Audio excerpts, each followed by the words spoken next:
많이 오지는 않았습니다만. 자, 우리 그래서 봄 노래를 한번 불러봅시다. 여기 자리에 보면요. 자, 이정선의 그 봄 노래를 같이 한번 합창을 하겠습니다. 저 넓은 들판에 파랗게 새봄이 왔어요. 가로등 그늘 밑에도 새봄이 왔어요. 동민아, 예. 이 노래 알지? 몰라요. 몰라? 네. 한 소절씩 따라해보자. 자, 저 넓은 들판에 파랗게 새봄이 왔어요. 둘, 셋, 넷. 저 넓은 들판에 파랗게 새봄이 왔어요. 쉽습니다. 자, 두 번째. 가로등 그늘 밑에도 새봄이 왔어요. 둘, 셋, 넷. 가로등 그늘 밑에도 새봄이 왔어요. 두 번째 똑같이 합니다. 모두들 좋았어 이렇게 신바람 났는데 둘, 삼, 넷. 아이야 우리 손잡고 꽃 구경 가자꾸나. 자, 한 방울 두 방울 내리는 봄비를 맞으며 한 번 더 합니다. 시작. 한 방울 두 방울 내리는 봄비를 맞으며.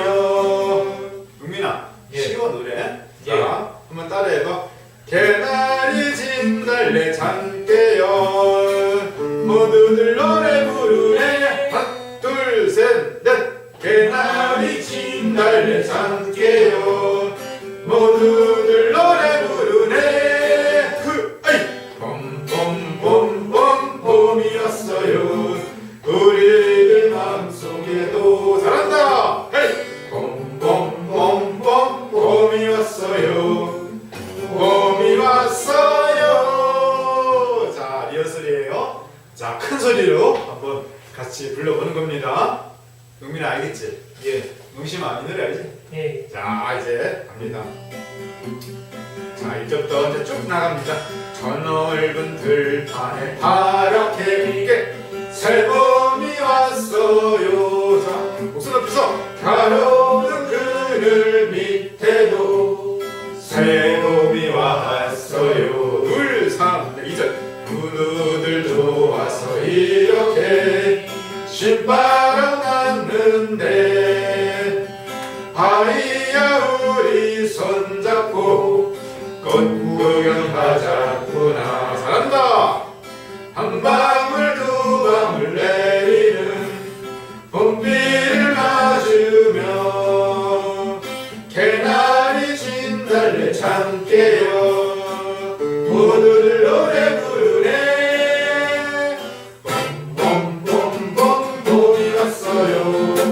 우리의 마음속에도 봄봄봄봄 봄이 왔어요. 봄이 왔어요. 선택합니다. 새봄이 좋아서 이렇게 신바람 났는데 아이야 우리 손잡고 꽃 구경 가자꾸나. 한 방울 두 방울 내리는 봄비를 맞으며 내 마음 종달새처럼 저하를 높이 나르네. 큐! 봄봄봄봄 봄이 왔어요. 우리의 마음속에도 봄봄봄봄 봄이 왔어요. 봄이 왔어요. 잘한다. 자, 득점합니다. 자, 봄이 오는 길을 한번 불러보겠습니다.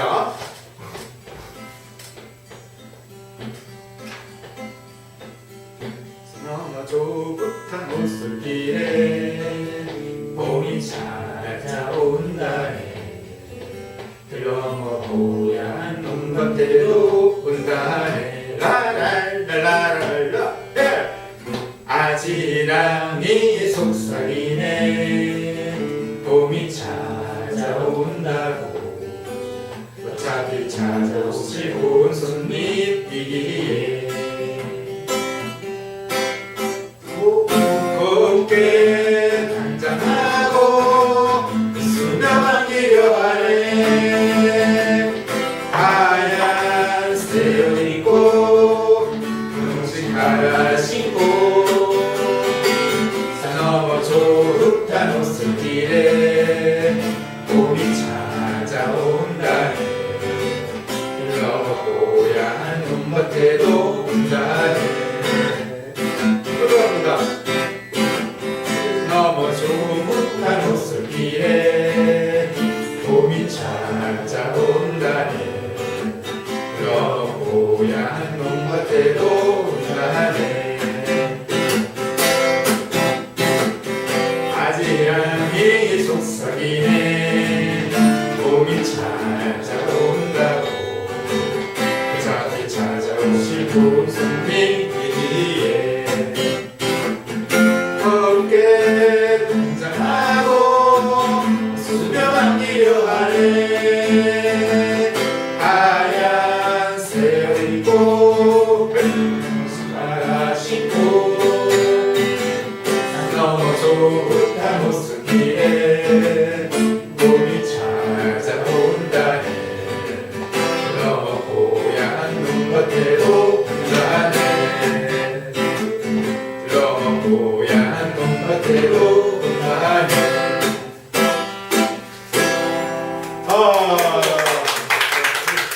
봄의 현장에서 노래를 해봤습니다. 자, 또 오늘 봄처럼 따뜻한 곧 이제 여름을 텐데 열정적인 강연해 주실 명덕 김도환 박사님을 소개하겠습니다. 자,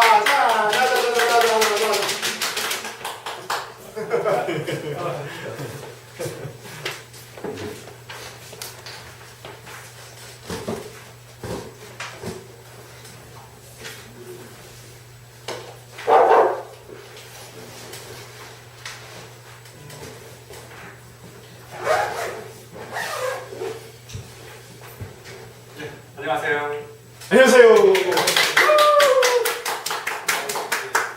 오프닝을 너무 화려하게 장식해 주셔가지고 그 다음에 지금 100배입니다. 100배. 네. 오늘 이제 준비한 것을 꿋꿋하게 한번 말씀드리도록 할게요. 요즘에 제가 이제 신문을 읽다 보니까 그 이슈가 되는 게 있어요. 의료에서 이슈가 되는 게 있더라고요. 뭐냐면 갑상선 암에 대해서 요즘에 말들이 많더라고요.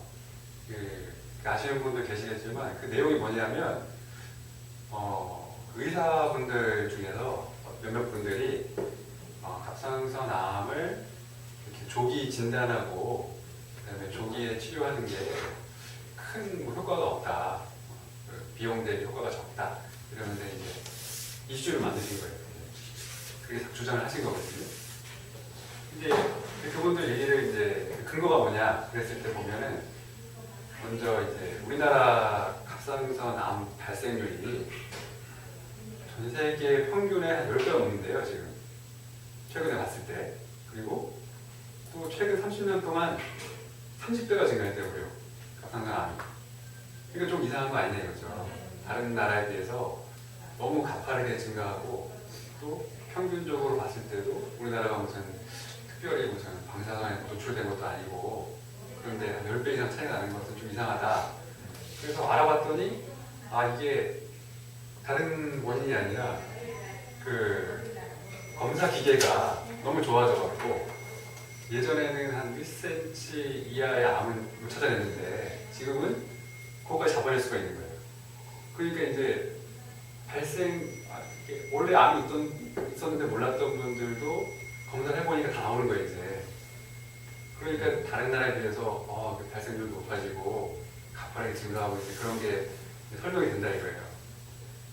근데 이제 그러면 우리 생각에는 그렇잖아요. 암이라는 게 그 조기에 진단을 해서 조기에 치료를 해야 그래야 이제 되는 거 아니에요. 예후도 좋고 그러니까.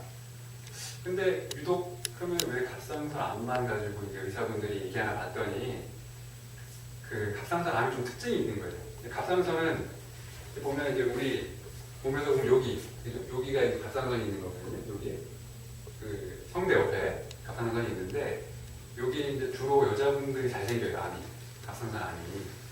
근데 그 암을 이렇게 관찰해봤더니 갑상선 암은 착한 암이래요. 무슨 말인가 했더니 착한 암이라는 게 원래 암은 이렇게 막 증식을 빨리 해갖고 번지잖아요. 전이 된다 그러잖아요. 이게 퍼져가지고 그 생명이 이제 위독해지는 그런 병인데 다른 암들하고 달리 갑상선 암은 그 증식을 안 한대요. 오랜 기간 동안 증식을 안 하고 번지지도 않고 주변 전이도 안 되고 그러니까 예전에는 그냥 이런 거예요. 예전에는 이렇게 막 나이 드셔서 돌아가시는 분을 딱 이렇게 부검을 해보면 암이 있었던 거예요. 그러니까 자기도 모르게 그냥 암하고 같이 살다가 이렇게 돌아가셨단 말이에요. 그러니까 암보다 빨리 죽은 거야, 사람이. 그러니까 암 때문에 죽는 게 아니고 사람이 죽고 나서 보니까 암이 있더라, 거기에. 그러니까 그런 류의 암이라는 거예요. 그래서 이제 의사들이 하는 말이 이제 착한 암이다, 이것은. 내버려둬도 큰 문제를 안 일으킨다. 근데 그런 말들이 이제 다 나오기 시작한 거예요.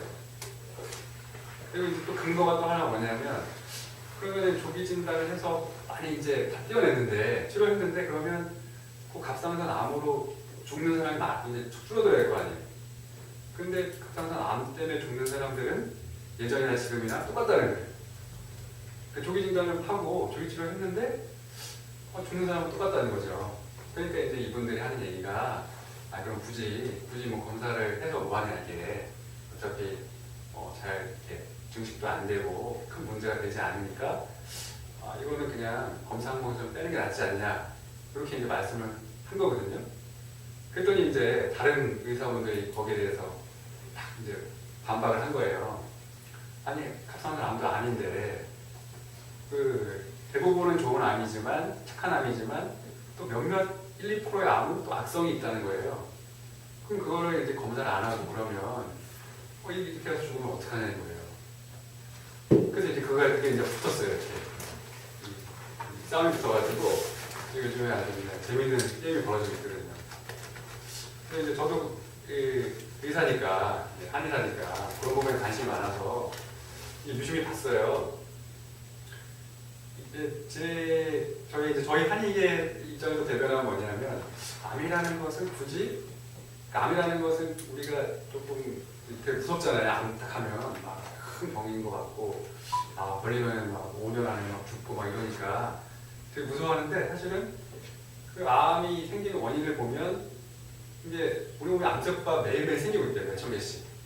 근데 우리 몸의 면역 기능이 그것을 다 잡아주는 거예요. 잡초를 솎아주듯이 이상한 일이 생기면은 그것을 이렇게 잡아서 없애주는데 그런 이제 면역 기능이 자꾸 떨어지고 해서 암이 점점 커지는 거거든요. 그러니까 그러면은 이렇게 제거하는 것도 중요하지만 그 환경을 이렇게 바꿔주는 게 좋잖아요.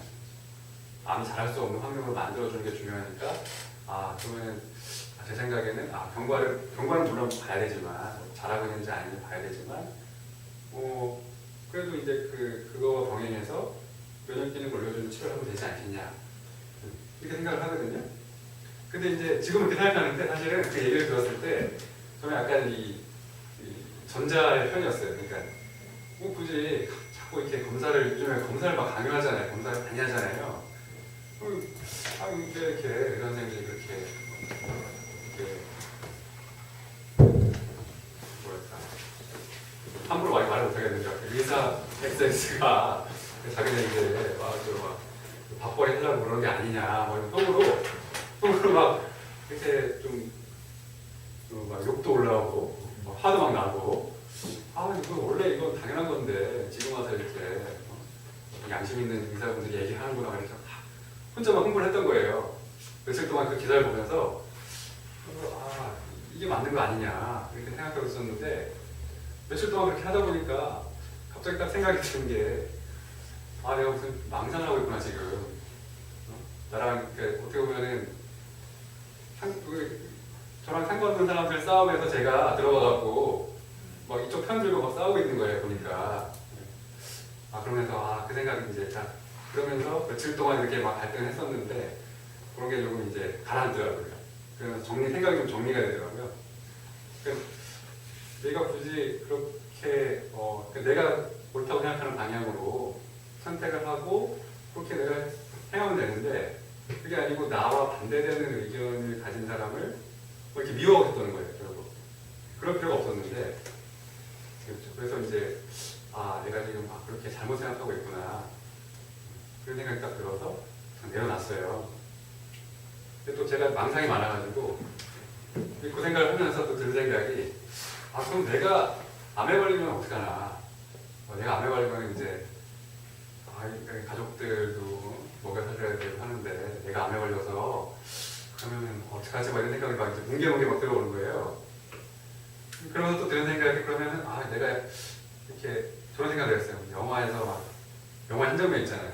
불치병에 걸려가지고 침대에 누워가지고 회사에 딱 들어오면서 그 자식들하고 와이프가 이렇게 막 저를 막 이렇게 즐겁게 해주고 감화해주고 막 그런 상당히 막 또 이렇게 뭉게뭉게 또 들더라고요.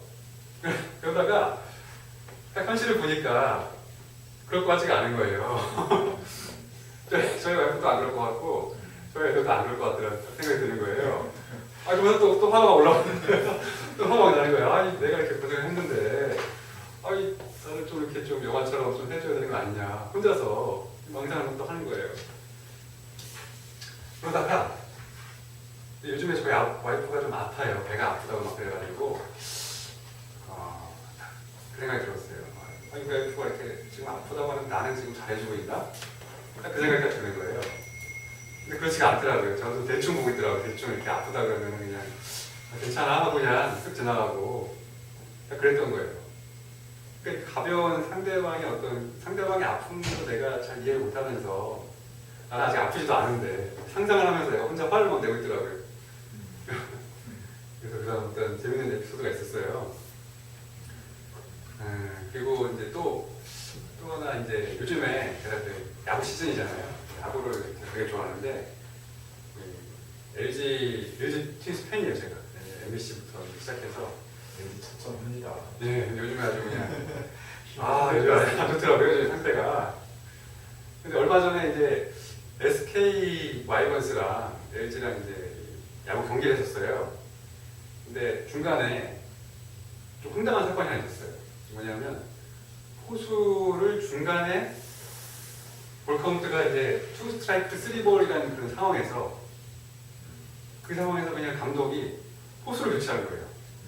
근데 이게 사실은 지금 야구를 잘 모르시는 분들은 좀 이해가 안 될 수도 있는데 이런 경우가 거의 없거든요.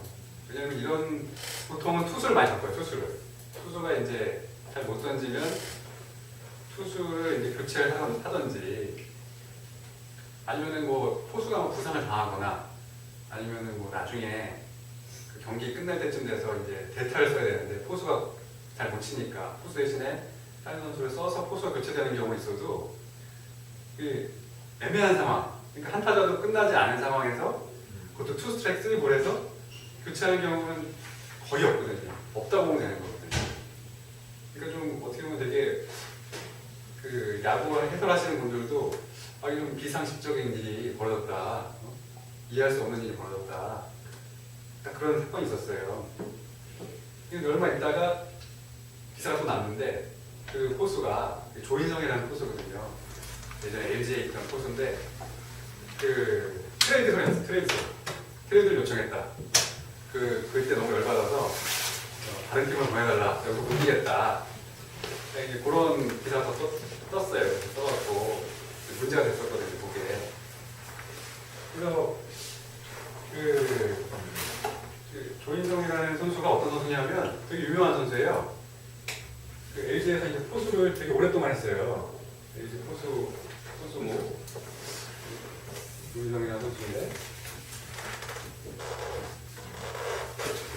LG에서 한 7년, 9년 동안 하고 그 다음에 FA가 돼갖고 SK로 간 거거든요. 그러니까 어떻게 보면 이제 포수 중에서는 거의 나이도 한 40 가까이 됐고 베테랑이에요. 베테랑. 고참.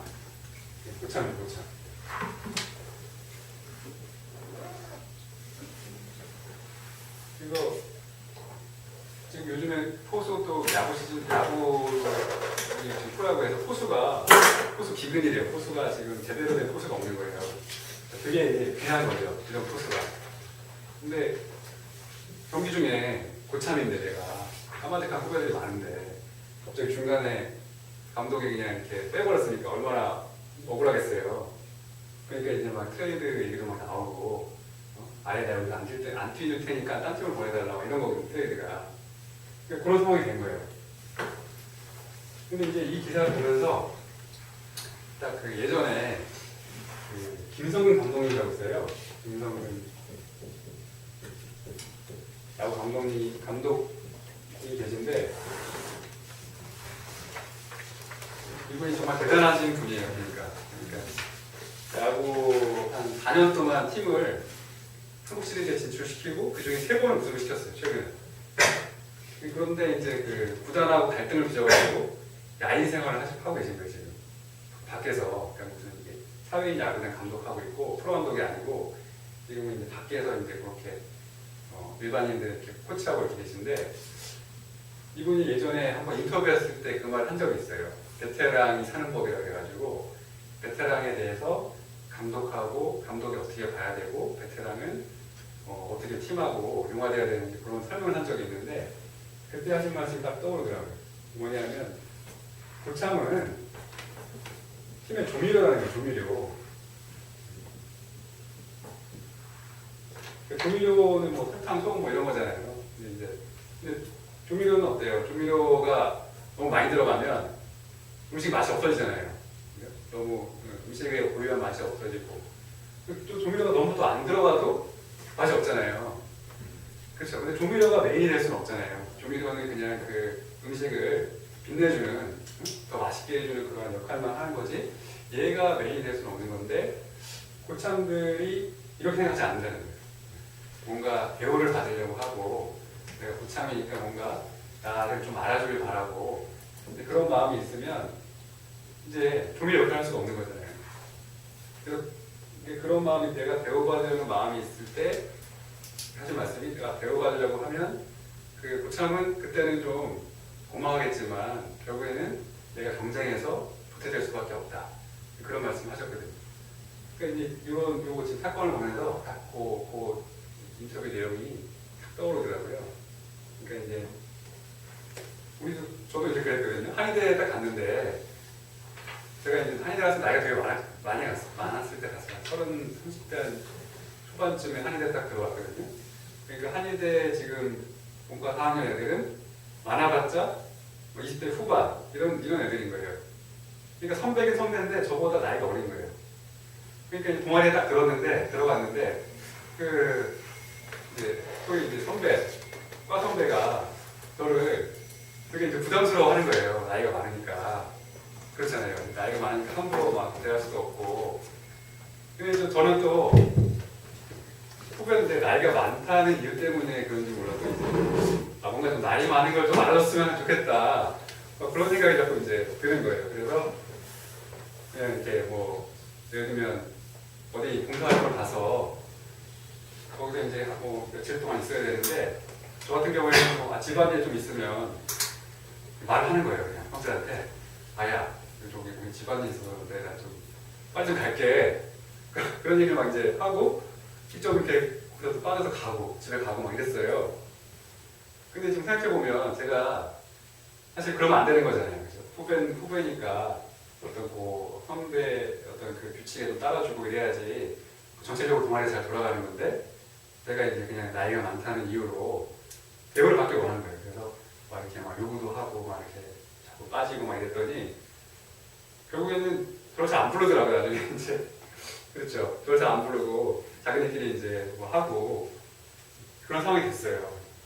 그러니까 저도 이제 이런 마음이 있었던 거예요. 대우받기를 원하고 고참으로서 어떤 나이를 좀 알아주길 바라고 그런 마음이 있으니까 결국에 어떻게 됐냐면 내 자리가 이제 좁아진 거잖아요. 자리가 없어지고. 그게 이제 프로야구도 마찬가지거든요. 고참이 되면 사실은 더 겸손해져야 되는데 근데 그거를 인정하지 않고 이제 내가 더 예전에 팀을 위해서 희생하고 봉사하지 않았냐 그리고 예전에 많이 실적을 쌓아서 팀 우승에 막 기여하지 않았냐 그래서 자꾸 그걸 받기 원한다는 거예요. 그러면서 팀하고 이제 갈등이 빚어지고 그러면서 이제 내 자리가 자꾸 없어지고 그렇게 이제 조용히 은퇴하시는 분들 되게 많거든요. 그래서 이제 그런 요즘에 이제 뭐그 기사나 이거 보면서 이렇게 느낀 점들 이제 얘기를 해봤어요. 그리고 이제 오늘 강의를 나가볼게요. 처음에 보면 이 그림이 있잖아요. 그림 만화가 있어요. 인터넷에서 이제 재밌는 만화가 있어서 하나 이제 따온 건데요. 이게 애가 여자애가 있는데 이제 보면은 이게 마음속으로 생각한다. 엄마는 아무것도 되지 못했다라고 말하지만 그럼 엄마는 지금 뭐지? 투명인간? 이런 만화가 있더라고요. 그러니까 이제 그 상황이 이런 거죠. 뭐 우리 집안을 보면 딱 이게 나오는데 이게 엄마가 이제 어렸을 때 뭔가 꿈이 있었을 거 아니에요. 꿈이 있었고 지금도 뭔가 이렇게 뭐 좀 잘하고 싶고 뭐 좀 잘 되고 싶고 이런 게 있었을 텐데 그런 게 이제 잘 이루어지지 않으니까 이제 애한테 말하는 거예요. 애한테 얘가 아무것도 되지 못했다고 난 아무것도 아니니까 내가 원하는 게 있었는데 지금 잘 안 됐으니까 그러면 네가 좀 내 대신 좀 해줘야 된다 이런 이 욕심도 생기고 이렇게 말하고 그럴 거 아니에요. 그런 내용이거든요. 근데 이제 딸의 입장에서 보면은 엄마가 지금 엄마인데 엄마가 있는데 존재하고 있는데 나는 아무것도 아니라고 얘기를 하니까 이게 이제 의문을 품는 거죠. 왜 엄마가 아무것도 아니지? 엄마가 지금 내 앞에서 밥도 해주고 청소도 해주고 빨래도 해주고 하는데 왜 아무것도 안 할까? 이런 내용이 많아요. 그래서 요즘에 저희 애가 저희 큰 애가 초등학교 고학년인데 소원이 하나 있어요. 소원이 뭐냐면 손에 매니큐어를 바르는 게 소원이에요. 매니큐어를 발라보는 게 소원이에요. 그러니까 요즘 초등학생들은 요즘 매니큐어 바르나 봐요. 고등학교 고학년 때 되면은 친구들이 막 매니큐어 바른대요. 자기도 이제 매니큐어 바르고 싶은 거예요. 그게 이제 소원인 거예요, 지금. 근데 엄마는 조금 이제 고지식해서 그거는 이제 나중에 커서 어른이 되면 바르는 게 낫지 않겠냐. 이제 그거 가지고 요즘에 이제 옥신각신 하고 있어요. 그러니까 이제 저도 어렸을 때 생각을 해보면 못하는 게 많잖아요. 못하는 게 어렸을 때 하지 말라고 하고 뭐 이건 하면 안 된다, 저거 하면 안 된다 막 이러니까 이런 생각이 딱 드는 게 저도 어렸을 때는 빨리 잘하고 싶었어요. 빨리 커서 어른이 돼서 예를 들면 막 영화도 그 19금 영화도 마음대로 보고 그리고 뭐 하고 싶은 것도 좀 마음대로 좀 해보고 내 돈 가지고 내 마음대로 좀 써보고 이런 게 한때 꿈이었던 것 같아요. 기억을 해보니까. 근데 저희 애들 이제 그런 꿈이 있는 거잖아요. 지금 빨리 어른이 돼야겠다. 빨리 자라야겠다. 또 빨리 매니큐어도 칠하고 빨리 화장도 해야겠다. 이런 꿈이 있는 건데 이제 생각을 해보면 저는 지금 그러면 어떻게 보면 제 꿈을 이룬 거잖아요.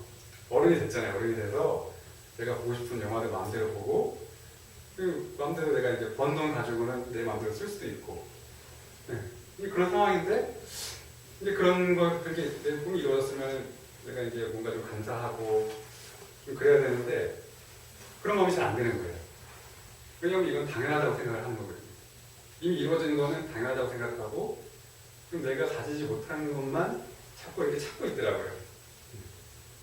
근데 이 엄마도 마찬가지일 거라는 거죠. 엄마도 분명히 어렸을 때는 저희 애처럼 커서 예쁘게 화장도 하고 매니큐어도 칠하고 그게 이제 꿈이었을 텐데 그 꿈을 이뤘음에도 불구하고 이제 그것은 이제 아무것도 아니게 되는 거죠.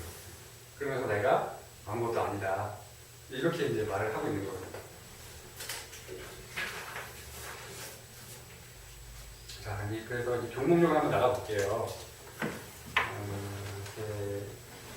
입시장 제기를 용선께서 한번 해주세요. 처음 배우는 사람은 모름지기 뜻을 세우되 반드시 성인이 되겠다고 스스로 기약하여 털 것만큼이라도 자신을 작게 여겨서 핑계대려는 생각을 가져서는 안 된다. 보통 사람이나 성인이나 그 본성은 마찬가지이다. 비록 기질은 맑고 흐림과 순수하고 잡됨의 차이가 없을 수 없지만 만약 참되게 알고 실천하여 옛날에 물든 나쁜 습관을 버리고 그 본성의 처음을 회복한다면 털끝만큼도 보태지 않고서 온갖 선이 넉넉히 갖추어질 것이니 보통 사람들이 어찌 성인을 스스로 기억하지 않을 수 있겠는가.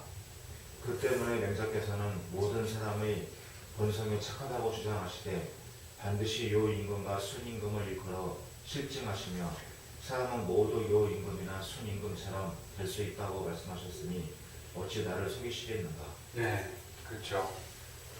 말에 막 힘이 있어요. 보면 처음에 보면 처음 배우는 사람은 모른지기 뜻을 세우되 반드시 성인이 되겠다고 스스로 기약하여 털끝만큼이라도 자신을 작게 여겨서 핑계대려는 생각을 가져서는 안 된다. 왜냐하면 보통 사람이나 성인이나 그 본성은 마찬가지이기 때문이다.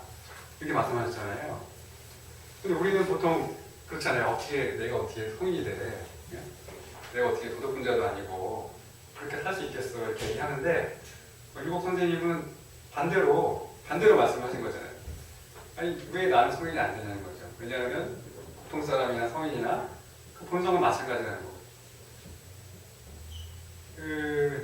우리가 보통 나를 과소평가하는 경향이 있잖아요. 나는 안 돼. 나는 좀 해봤는데 좀 안 돼. 그러면서 나 자신을 자꾸 과소평가하고, 근데 그러면서 자신감도 떨어지고 일도 잘 못하게 되고 그런 악순환에 빠질 때가 많거든요. 근데 그래서 과소평가하지 마라. 그런 말들이 있잖아요. 과소평가하지 마라. 너 자신을 과소평가하지 마라. 근데 또 이제 그런 말 있잖아요. 겸손해라. 그죠? 겸손해라. 이거 뭐 잘난 체 하지 말고 겸손해라. 그럼 이게 좀 모순이 되잖아요. 과소평가하지 말라고 했는데 또 겸손하라고 하니까. 근데 이제 그것은 우리 신성개발 관점에서 보면 사실은 똑같은 말이에요. 말이 다를 뿐이지. 그러니까 이런 거잖아요. 그러니까 과소평가하지 말라는 것은 단정하지 않은 거예요. 단정하지 않은 거. 그러니까 내 생각만 가지고 내 생각에 빠져서 내가 나는 안 돼라고 단정하는 것을 단정하지 말라는 거고, 겸손하라는 거는 마찬가지예요. 겸손하는 것은 그거잖아요. 겸손하라는 것은 그러니까 그것도 마찬가지예요. 내 마음을 비워서 나만의 생각을 비워가지고 배우려는 자세를 갖는 게 겸손한 거잖아요. 그렇죠? 그러니까 내가 맞다, 내가 옳다라고 단정하는 게 아니라 내가 틀릴 수도 있고 내가 모를 수도 있으니까 그렇게 그런 자세를 딱 가지면 내가 이제 배울 수가 있잖아요. 그리고 발전할 수가 있으니까 이 단정한다는 관점에서 단정하지 말라는 관점에서 보면 사실은 과소평가하지 말라, 겸손하라는 말이 사실 같은 말이에요. 그래도 이 선생님이 유복 선생님이 이제 이렇게 말씀을 하신 거예요. 털끝만큼이라도 자신을 작게 여겨서 핑계대려는 생각을 갖지 말라. 우리도 성이 될 수 있다는 거죠. 다음 이거를 명심이가 한번 해볼까요? 마땅히 항상 스스로 분발하여 사람의 본성은 본래 선하여 고분과 지혜의 차이가 없거늘 성인은 무슨 연고로 홀로 성인이 되시며 나는 무슨 연고로 홀로 중인이 되었는가. 그는 진실로 뜻을 확립하지 못하고 아는 것이 분명하지 못하고 행실을 도타히 하지 못했기 때문에 말미암은 것입니다. 뜻을 확립하고 아는 것을 분명히 하고 행실을 도타히 하는 것은 모두 나에게 달려 있으니 어찌 다른 데서 구하겠는가. 아냐는 순임금은 어떤 사람이며 나는 어떤 사람인가. 훌륭한 행동을 하는 자는 또한 순임금과 같을 뿐이라고 말씀하셨으니 나 또한 마땅히 아냐니 순임금이 되기를 바라는 마음가짐을 공복을 삼아야 한다고 생각해야 할 것이다.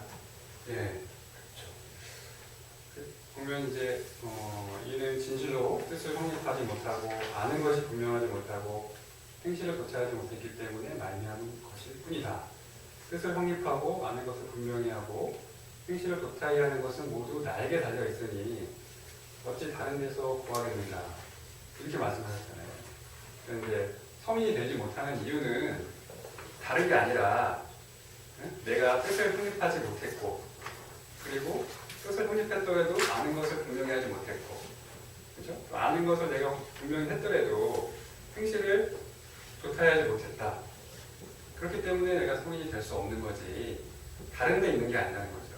근데 지금 뜻을 확립하고 아는 것을 분명히 하고 그리고 행실을 조타해야 하는 것은 다른 데서 구할 수 있는 게 아니잖아요. 내가 하는 거잖아요. 내가 하느냐 내가 하지 않느냐에 달려있는 거지 뭐 다른 어떤 다른 사람이나 어떤 환경의 문제가 아니라는 거죠.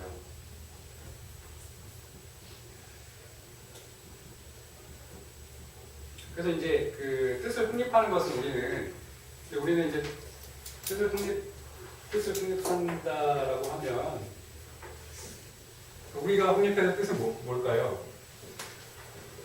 뜻을 확립해야 된다.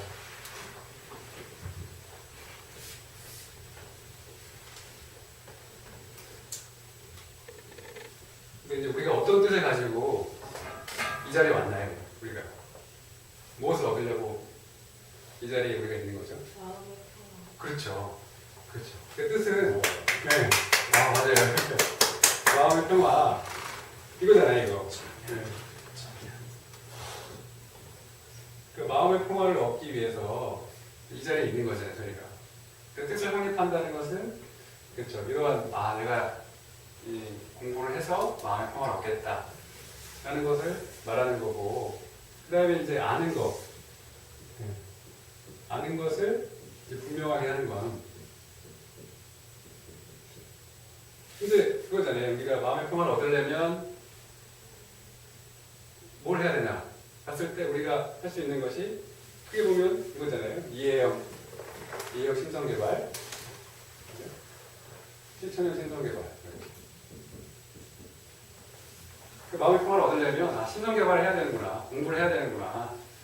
근데 이제 아는 것을 분명히 하는 게 있고, 그 다음에 행실을 조타해야 하는 게 있잖아요. 그러면은 우리가 봤을 때는 아는 것을 분명히 하는 것은 이해형 심성개발을 말하는 거고, 행실을 조타해야 한다는 것은 이 실천형 심성개발을 한다고 볼 수 있을 거예요. 그래서 그러면 우리가 이해형 심성개발이라고 하면 결국 그거잖아요. 해동내도 좋지만 가동내도 괜찮다. 이거고, 그리고 순행을 하면 즐겁고 역행을 하면 고통 끝에 깨친다. 이거밖에 없는 거잖아요.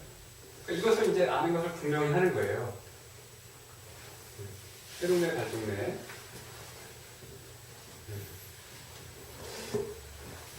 그 다음에 순행, 역행.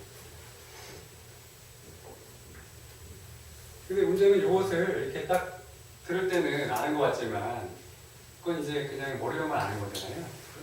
그래서 아는 걸 분명하게 한다는 것은 이게 분명하게 하려면 이런 내용이 담긴 성현의 말씀을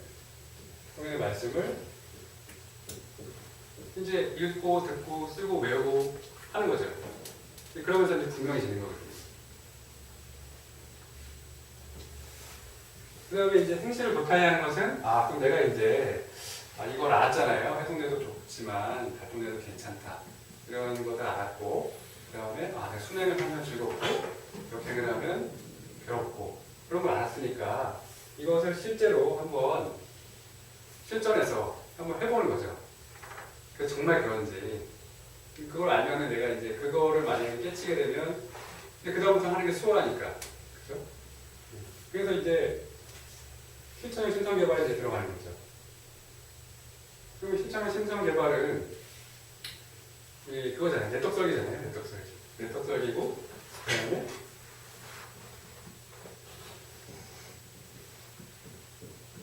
비방 원방 안 하죠.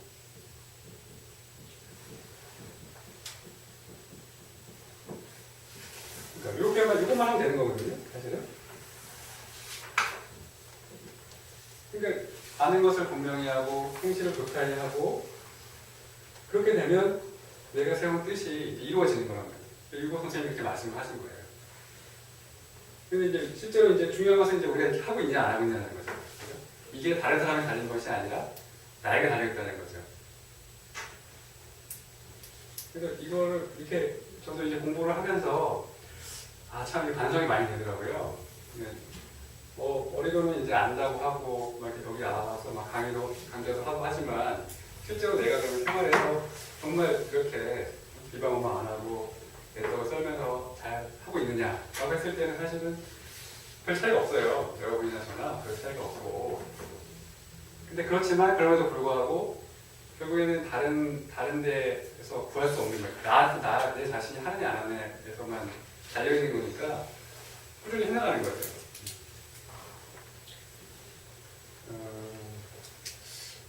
최근에 제가 뭔가를 이렇게 여기서 뭔가를 말을 하려고 준비해 왔는데 갑자기 생각이 안 나네요. 갑자기 아무 생각이 안 나요. 다음에 생각나면 말씀드릴게요.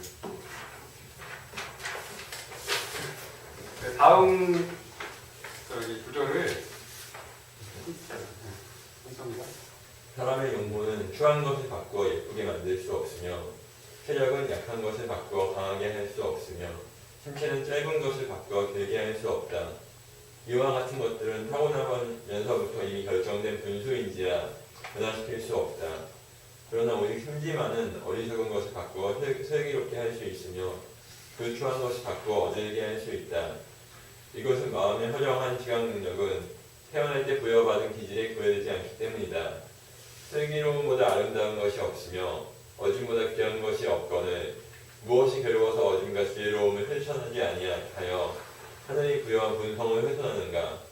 사람들이 이와 같은 뜻을 마음속에 보존하여 깊게 조차 물러서지 않는다면 거의 도에 가까울 수 있을 것이다.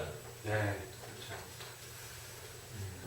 그러니까 체력이나 용모나 신체는 타고나는 부분이 있잖아요. 그러니까 이제 타고나면서부터 결정된 부분이 있어서 그걸 바꾸려고 해도 어느 정도 한계가 있다는 말이에요. 그러니까 예를 들어서 제가 아무리 수영수를 한다고 해도 원빈이나 조인성처럼 될 수 없잖아요. 그렇죠? 한계가 있으니까 몸판 불변의 법칙이라고 하는 아무리 고쳐도 그 이상이 될 수가 없다. 그리고 또 제가 아무리 운동을 헬스클럽 끊어가지고 열심히 해도 강호동만큼은 될 수 없을 거예요. 제가 타고난 체질이 있으니까. 그렇잖아요. 그리고 키가 아무리 내가 혼자 호르몬 주사를 맞고 그래도 서장훈처럼 되겠어요? 안 되죠. 어차피 안 되는 타고난 부분이 있는 거거든요. 근데 그것은 우리가 이제 인정하고 받아들여야죠. 근데 오직 심지만은 우리 마음만은 어리석은 것을 바꿔서 슬기롭게 할 수 있고 불초한 것을 바꿔서 어지게 할 수 있다. 그렇죠. 그러니까 마음은 본성은 누구나 똑같기 때문에 그 마음을 잘 다스리면 슬기롭게 되고 지혜롭게 되고 어지게 될 수 있다는 얘기거든요. 그렇죠. 우리가 그렇죠. 원빈보다 제가 마음이 아름답지 않다고 감히 말할 수는 없잖아요. 제가 맞은가? 저나 원빈이나 강호동이나 서장훈이나 마음은 사실 비슷하잖아요. 제가 예를 들면 상대방한테 말투를 부드럽게, 태도를 공손하게, 표정을 온화하게 하고 상대방의 장점을 칭찬해주면 그러면은 당연히 인간관계도 좋아지고 그렇죠? 내 자리가 생기고 그럴 거 아니에요. 그건 똑같다는 거죠. 나나 물론 원빈이 하면 조금 더 빨리 되겠죠. 그죠? 더 빨리 친해지고 그죠? 제가 하는 것보다 그래도 어쨌든 그 마음을 쓰고 그것을 표현하고 했을 때 그런 사람의 마음은 똑같기 때문에 우리가 이제 마음을 바꿀 수가 있다고 말하는 거예요. 그래서 슬기로움보다 아름다운 것이 없고 어짐보다 귀한 게 없는데 무엇이 괴로워서 어짐과 괴로움을 실천하지 않고 그리고 하늘이 부여한 본성을 훼손하는 거죠. 이게 제일 중요한 건데 지혜롭고 어진 것이 가장 아름답고 귀한 것인데 여기에는 힘쓰지 않고 다른 데에 내 정신이 팔려 있다는 거죠. 그러면서 이제 괴로워하고 그렇단 말이에요. 그러니까 우리도 이제 이 자리에 공부를 하러 모였으니까 이제 가장 아름다운 그런 슬기로움 그리고 가장 귀한 지혜 가장 귀한 어진 이런 것들을 한번 이제 요고 선생님처럼 그 말을 따라서 발현해 보는 거죠. 자, 그리고 그 다음 문장은 코코톤이 한번 읽어볼까요? 우리 사람들이 스스로 뜻을 세웠다고 말하되 곧바로 공부하지 않고 미적거리면서 뒷날을 기다리는 까닭은 말로는 뜻을 세웠다고 하나 실제로는 배움을 향한 정성이 없기 때문이다. 만일 나의 뜻으로 하여금 진실로 배움에 있게 한다면 이는 실천하는 일은 자기에게 말미암는 것이어서 이는 실천하고자 하면 이미 곧바로 이르게 되니 어찌 남에게서 구하며 어찌 후일을 기다리겠는가. 입지를 중시하는 까닭은 입지를 확고히 하면 곧바로 공부에 착수하여 오히려 미치지 못할까 염려해서 항상 공부할 것을 생각하여 물러서지 않게 되기 때문이다. 만약 혹시라도 뜻이 성실하고 독실하지 못하여 그럭저럭 옛 습관을 답습하면서 세월만 보낸다면 수년을 다하여 세상을 마친 데 어찌 성취하는 바가 있겠는가. 예. 만일 나의 뜻으로 하여금 진실로 배움에 있게 한다면 이를 실천하는 일은 자기에게 말미암은 것이어서 이를 실천하고자 하면 이니 곧바로 이르게 되니 어찌 남에게서 구하고 어찌 후일을 기다리겠는가 이렇게 말씀하셨어요. 그러니까 그렇죠. 내가 정말 그걸 원한다고 하면 그냥 실천을 하면 되는 거거든요. 실천을 하면 내게 되는 건데 그것을 이제 다른 사람이 이렇게 해서 자꾸 이렇게 나를 이렇게 방해해서 내가 이제 우리 그 마음을 통화내지 못하고 내가 화가 난다. 나중에 하겠다. 지금은 좀 바쁘니까 내가 나중에 하겠다. 이렇게 말들을 하잖아요. 근데 이럴 필요가 없다는 거예요. 바로 실천하면 바로 내게 되는 거거든요. 그래서 아까 저희 딸 얘기했잖아요. 재밌는 일 하나 있었어요. 엄마랑 딸의 대화를 이렇게 가끔 듣고 있었는데 딸이 이제 매니큐어를 바르겠다고 했는데 엄마가 처음에 이랬어요. 손톱을 자꾸 깨물어서 얘가 손톱을 안 깨물고 손톱을 기르면 매니큐어를 바르게 해주겠다고 했어요. 처음에 약속을 했어요. 근데 그 얘기 듣더니 10년 동안 손톱을 깨물던 애가 손톱을 안 깨무는 거예요. 손톱을 정말 기르는 거예요. 그래가지고 손톱을 길러가지고 엄마한테 손톱 길렀다. 그런 일이 없었거든요. 항상 손톱을 빼고 손톱이 없었는데 어느 날 보니까 손톱이 잘 있는 거예요. 나 이거 길렀으니까 약속대로 매니큐어를 내가 칠하게 해달라고 딱 그렇게 했어요. 그랬더니 엄마가 이제 상상을 못했던 거예요. 얘가 설마 손톱을 계속 깨물었는데 설마 손톱을 이렇게 빨리 안 깨물고 잘하게 할 수 있었을까라고 상상을 못했던 거예요. 그래서 이게 딱 자기는 이제 안 해주려고 했던 거예요. 아까 어른이 돼서 하라고 그런 마음에서 이제 그런 조건을 딱 걸었는데 얘가 바로 해버린 거예요. 그걸. 그러니까 이제 해줄 말이 없잖아요. 안 된다고 말할 수가 없잖아요. 그래서 한 얘기가 이제 할머니 할아버지한테 물어봤더니 이게 그 손톱에 매니큐어를 어린 날에 바르면 피부에 안 좋대더라. 그러니까 나중에 이제 커서 하자 이렇게 한 거예요. 그러니까 얘가 이제 화가 난 거죠. 막. 이렇게 해준다고 약속했는데 왜 이렇게 하랬더니 왜 못 바르게 하냐 막 그러는 거예요. 그래서 옥신각신 막 그랬어요. 근데 애가 이제 하는 말에 이제 요즘에 머리가 커서 그런지 논리가 있어요. 논리가. 그러니까 약속을 하면 지켜야 된다고 엄마가 얘기했는데 엄마가 약속을 해놓고 왜 안 지키냐고 그 얘기를 딱 하는 거예요. 그럼 이제 엄마가 할 말이 없으니까 막 화가 나는 거예요. 화가 나고 막 이제 애한테 다른 얘기 막 하면서 뭐라고 막 이렇게 하더라고요. 근데 이제 중요한 것은 사실 약속이라는 것은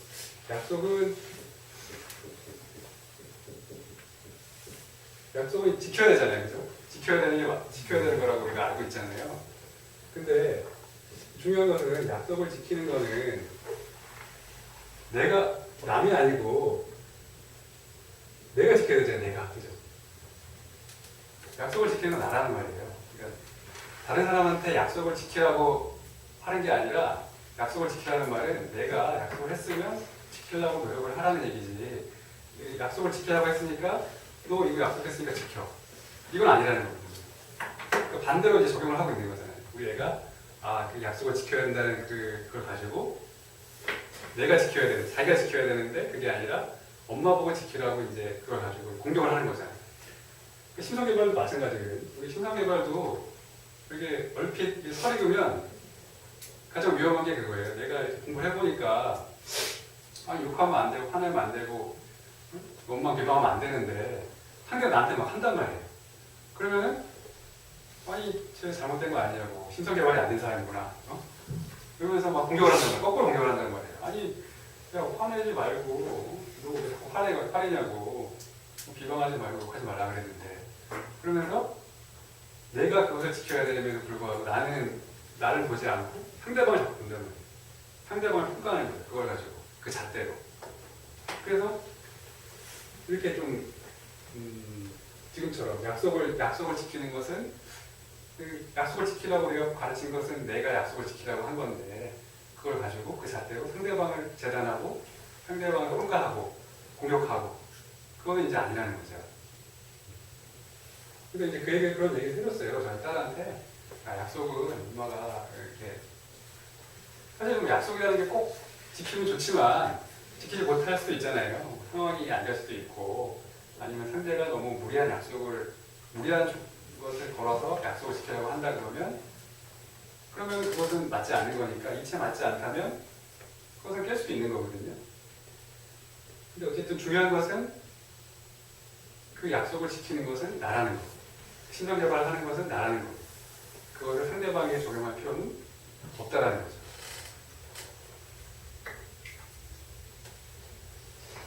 그래서 아직도 사실은 결론이 안 나고 있어요. 그래서 A표 사건이 요즘에 아주 저희 집에 이슈예요. 아주. 맨날 가면은 저희 애랑 와이프랑 막 얘기하다가 저한테 항상 공이 넘어가요. 이렇게. 아빠는 어떻게 생각해요? 그럼 제가 그러죠. 네 말이 맞다고. 엄마 약속을 지켜야지. 왜 엄마가 얘기해 어떻게 그럴 수가 있냐. 하고 저희 와이프가 또 저한테 서로 이제 화가 나고 저한테 물어보는 거. 얘 어떻게 했으면 좋겠냐고. 와이프한테도 당신 말이 맞다고. 이거 어떻게 애가 잘 모르니까 그럴 수 있는 거고. 당연히 그 피부도 안 좋은데 당신 말이 맞지. 이러거든요. 근데 같이 있을 때가 있어요. 같이 막 싸우다가 동시에 저한테 물어볼 때가 있어요. 그럼 저는 이제 웃길 거는 행동하는 거죠. 나는 한 말이 없다. 재밌어요, 보면.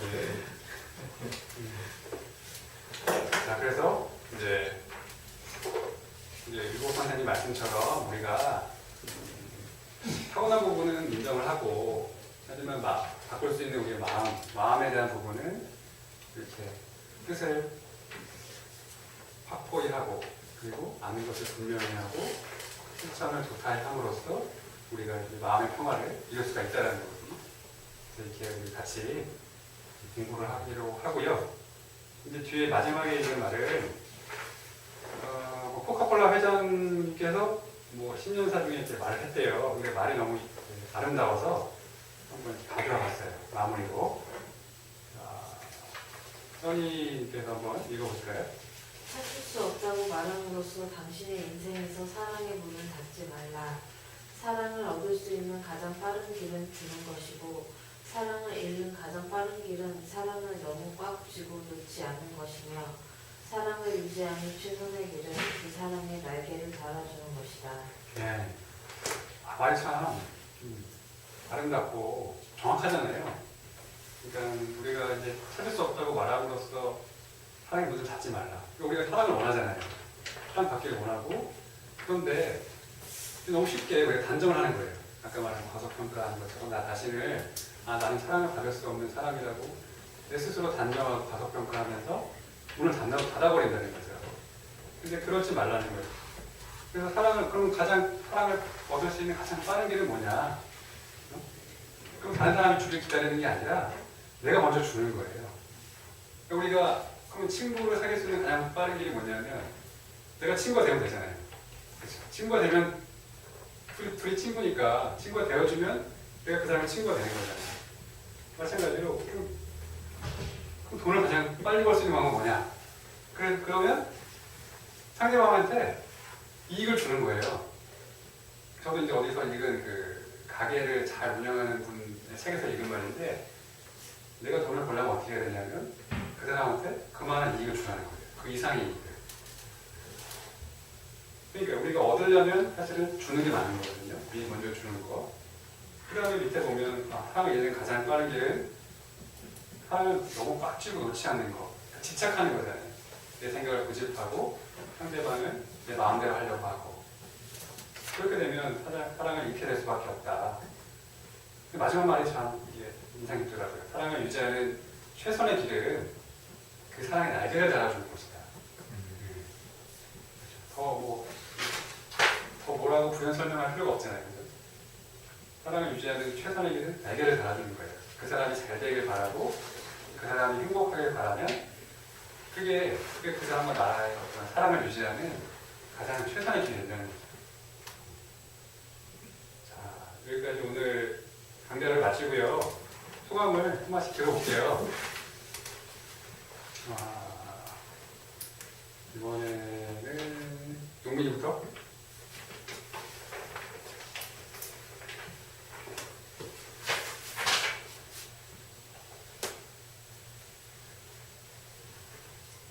할 말이 없어요. 예. 강좌 너무 영광해서. 자, 그래요. 써니 한번 해볼까요? 온 마음을 내어 공부에 임하고 본성의 마음을 내어 사랑하겠습니다. 예. 아, 그래요. 뽀뽀님도. 신성개발을 공부하다 보면 뭔가 나태해지려는 마음이 생기기도 하는데 결국 슬기로움과 멋짐이 가장 귀한 것이기 때문에 신성개발을 좀 번역해봤습니다. 맞어. 그러면 네. 그러니까 뭔가 이제 배운 지 오래돼서 뭔가 아는 것 같으면서도 이게 생활에서 잘 뭐랄까 그러니까 실천하거나 이런 데 있어서 잘 안 된다고 생각했던 부분이 많은데 지금 생각해보니까 어떤 배움을 향한 정성이라든지 뜻이 좀 부족했던 것 같아서 이런 실천을 그냥 하면 되는 건데 좀 더 굳은 마음을 먹고 해야겠다고 생각했습니다. 오, 일독설교 열심히 해서는 마음의 평화를 이루고 더 나아가서 타인의 평화를 만드는 1인이 됐습니다. 와. 그러면 영권님. 예, 슬기로움과 어짐과 지혜로움의 타고난 본성을 갖추기 위해서 신성개발을 열심히 공부하겠습니다. 아싸. 그러면 아이디.